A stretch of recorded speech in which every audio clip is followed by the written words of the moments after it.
सोमवार के व्रत को लेकर मान्यता है कि इस व्रत को करने से भगवान शिव अपनी भक्तों की मुराद जल्दी पूरी करते हैं।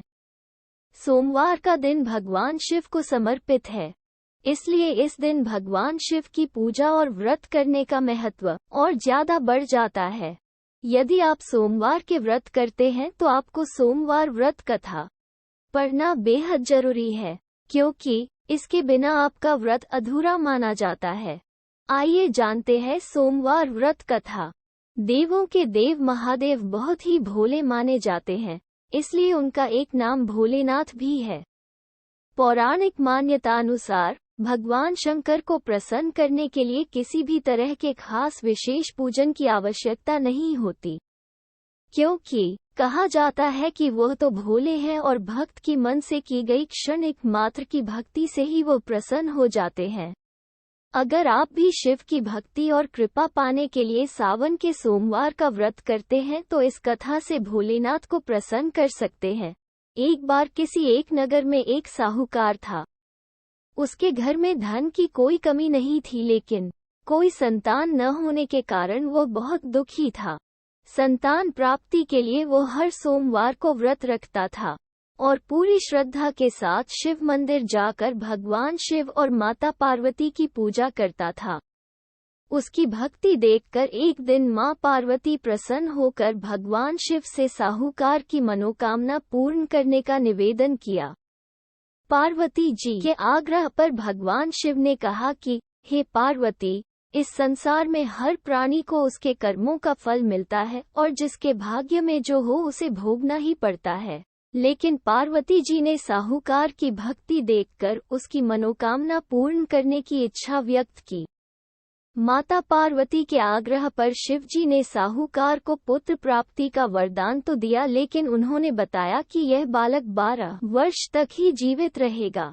माता पार्वती और भगवान शिव की बातचीत को साहूकार सुन रहा था, इसलिए उसे ना तो इस बात की खुशी थी और ना ही दुख।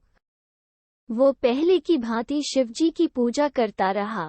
कुछ समय के बाद साहूकार की पत्नी ने एक पुत्र को जन्म दिया। जब वो बालक 11 वर्ष का हुआ तो उसे पढ़ने के लिए काशी भेज दिया गया। साहूकार ने पुत्र के मामा को बुलाकर उसे बहुत सारा धन देते हुए कहा कि तुम इस बालक को काशी विद्या प्राप्ति के लिए ले जाओ। तुम लोग रास्ते में यज्ञ कराते जाना और ब्राह्मणों को भोजन दक्षिणा देते हुए जाना। दोनों मामा भांजे इसी तरह यज्ञ कराते और ब्राह्मणों को दान दक्षिणा देते काशी नगरी निकल पड़े। इस दौरान रात में एक नगर पड़ा जहां नगर के राजा की कन्या का विवाह था, लेकिन जिस राजकुमार से उसका विवाह होने वाला था वो एक आंख से काना था। राजकुमार के पिता ने अपने पुत्र के काना होने की बात को छुपाने के लिए सोचा क्यों न उसने साहूकार के पुत्र को दूल्हा बनाकर राजकुमारी से विवाह करा दूं। विवाह के बाद इसको धन देकर विदा कर दूंगा और राजकुमारी को अपने नगर ले जाऊंगा। लड़के को दूल्हे के वस्त्र पहनाकर राजकुमारी से विवाह करा दिया गया।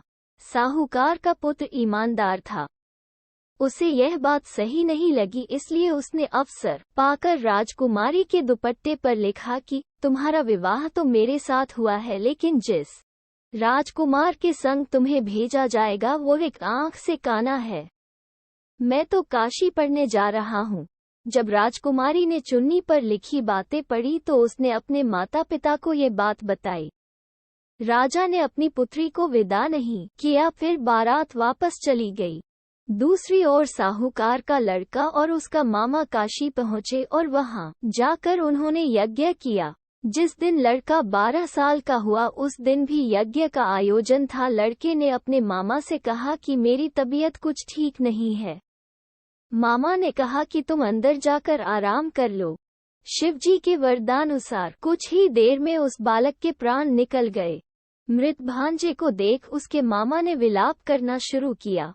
संयोगवश उसी समय शिवजी और माता पार्वती उधर से जा रहे थे। पार्वती माता ने भोलेनाथ से कहा, स्वामी, मुझे इसके रोने के स्वर सहन नहीं हो रहा, आप इस व्यक्ति के कष्ट को अवश्य दूर करें। इधर साहूकार और उसकी पत्नी भूखे प्यासे रहकर बेटे की प्रतीक्षा कर रहे थे। उन्होंने प्रण कर रखा था कि यदि उन्हें अपने बेटे की मृत्यु का समाचार मिला तो वह भी प्राण त्याग देंगे, परंतु अपने बेटे के जीवित होने का समाचार पाकर वो बेहद प्रसन्न हुए। उसी रात भगवान शिव ने साहूकार के स्वप्न में आकर कहा, हे श्रेष्ठी, मैंने तेरे सोमवार के व्रत करने और व्रत कथा सुनने से प्रसन्न होकर तेरे पुत्र को लंबी आयु प्रदान की है। इसी प्रकार जो कोई सोमवार व्रत करता है या कथा सुनता और पढ़ता है उसके सभी दुख दूर होते हैं और सभी मनोकामनाएं पूर्ण होती हैं।